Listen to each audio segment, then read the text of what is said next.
Sa bawat kompetisyon na kanilang salihan, nag-uuwi ng medalya ang mga batang ito. Sa dagat, sa swimming pool o sa yelo at chessboard, ang abilidad nila hindi lang pang Pilipinas kung hindi pang international din. Narito na ang mga kidlat sa gilas.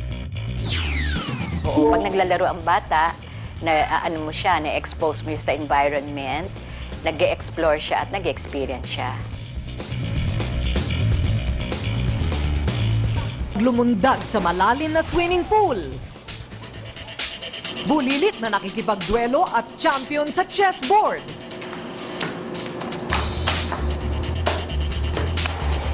Nakikipagsayaw sa dance floor na yelo.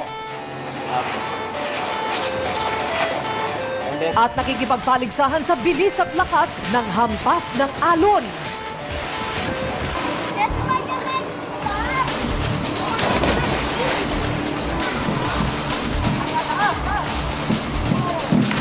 Bago sumabak sa diving, gymnastics ang kinahiligan ni Nash at Iyay.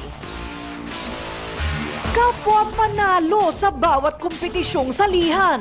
They have discipline, nababalance niya. From during the time na gymnast siya, up to now. Hindi ako ninenervyos kasi pasimula pa lang nung pagkabata niya, mga 4 years old, malikot na siya.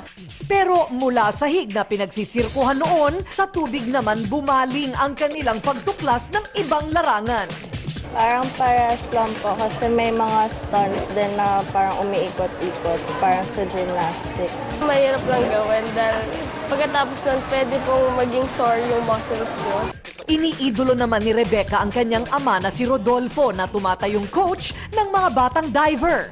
11 taong gulang si Rebecca nang mag-aral ng diving. Kasi pagkatalong ko po parang yung sa gumaganon-ganon po yung mukha ko. At bagamat wala pa sa kanilang antas ng pag-iensayo, ang pag-dive mula sa 10 talampakang pataas, kanya itong sinubukan.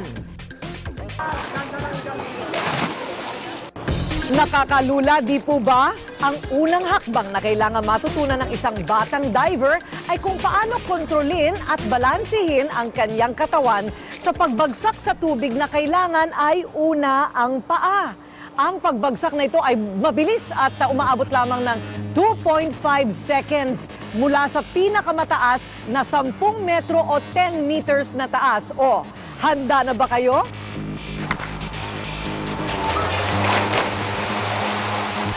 Ano lang ang kailangan mong isipin para pag bumagsak ka ng ganyan, hindi ba nakakatakot para ka mamamatay?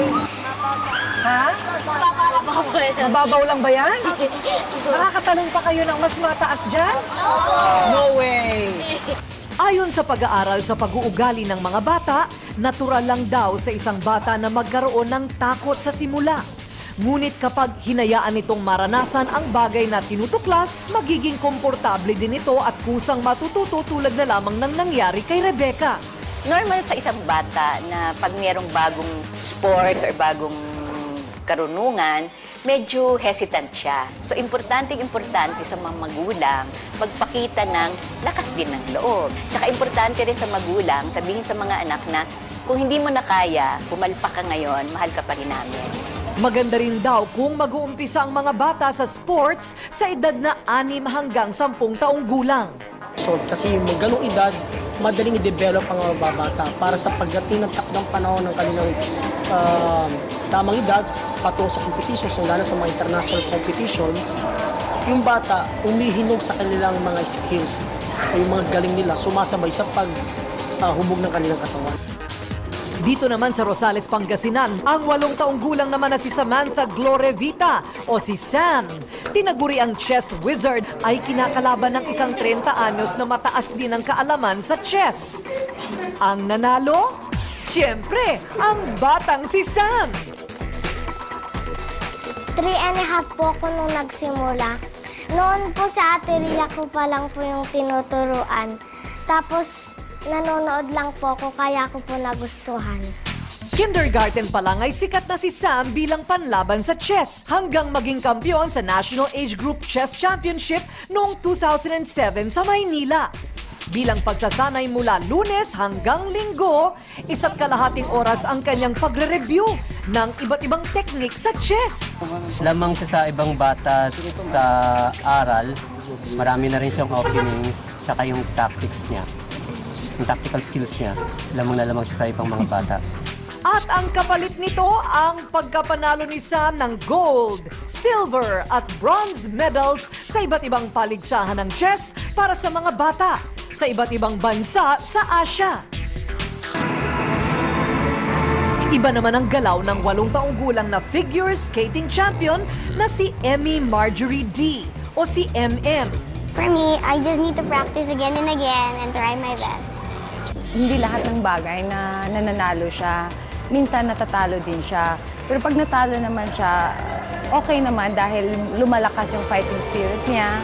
Tapos na-learn siya na mag-accept ng defeat niya. Matapos ang 3 taong pagsasanay sa rink, 16 na ginto, 4 na pilak at 1 bronze na medalya ang ipinagmamalaki ni MM bilang batang skater sa Pilipinas. Sumusunod naman sa yapak ng kilalang one-legged surfer na si Ronnie Fox Esquivel, ang kanyang 12 taong gulang na kapatid na si JR o masikat bilang si Cutie Pie. Maliit lang na bata itong si JR at mahiyain pa. Pero pagdating sa alon, naku, walang inuurungan. Mahirap po sa una pero dapat po practice lang ng practice para mawala yung takot. Kapalit naman ng kanyang masidhing damdamin sa surfing ay ang pagkapanalo niya sa grommet competition noong nakaraang taon na sinalihan ng mahigit 30 batang surfers sa Pilipinas. Aside from books, ang mga bata natututo sa paglalaro at pag-explore at pag-experience ng nasa kapaligiran niya. Mula sa kanilang pagkakadapa at pagiging matapang, ang mga batang ito ngayon angat sa iba.